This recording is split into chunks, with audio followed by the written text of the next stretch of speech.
Halo, saya Han, mahasiswa Amikom Yogyakarta. Di sini, saya ingin memberikan sedikit materi mengenai hambatan dalam komunikasi media massa. Tapi sebelum itu, kita perlu tahu dulu nih, apa sih itu komunikasi media massa? Komunikasi media massa adalah suatu komunikasi yang melibatkan media massa dalam penyampaian informasi dan pesannya. Selain itu, media massa juga harus terlembaga. Jadi, jika suatu media hanya dikendalikan oleh satu individu, maka tidak bisa disebut media massa. Oke, kita kembali ke topik utama, yaitu hambatan dalam media massa. Nah, terdapat beberapa kategori hambatan dalam komunikasi media massa, yaitu hambatan psikologis, hambatan sosiokultural, dan hambatan interaksi verbal. Tapi kita di sini hanya membahas mengenai hambatan psikologis. Nah, hambatan psikologis ini terbagi menjadi 4 bagian, yaitu perbedaan kepentingan, stereotip, prasangka, dan motivasi. Tapi lagi kita hanya membahas mengenai poin yang pertama, yaitu perbedaan kepentingan. Jadi, yang dimaksud perbedaan kepentingan di sini adalah di mana individu hanya melihat stimulus yang berhubungan dengan kepentingannya aja.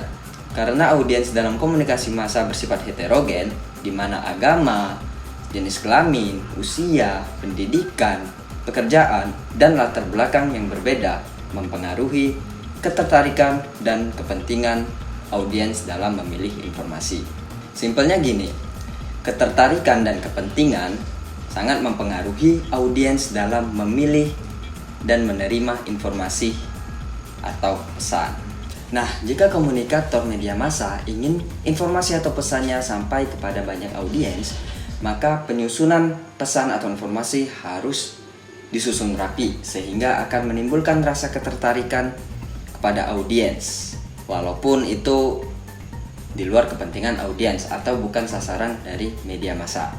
Salah satu media massa yang penyusunan informasinya bisa dibilang bagus adalah Kompas. Nah, ketika kita melihat berita yang bersumber dari kompas.com, maka dapat kita lihat pada bagian atas berita tersebut terdapat beberapa kategori informasi, yaitu bisa mengenai olahraga, makanan, teknologi, ataupun berita-berita terbaru yang sedang hangat.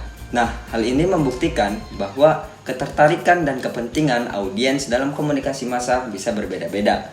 Tapi tidak menutup kemungkinan juga akan timbul rasa penasaran dari sisi audiens mengenai informasi yang tidak berkaitan dengan kepentingannya, karena susunan informasi dari media massa tersebut bisa dibilang rapi, sehingga akan menimbulkan rasa ketertarikan dari sisi audiens, walaupun audiens tersebut bukan sasaran dari media massa.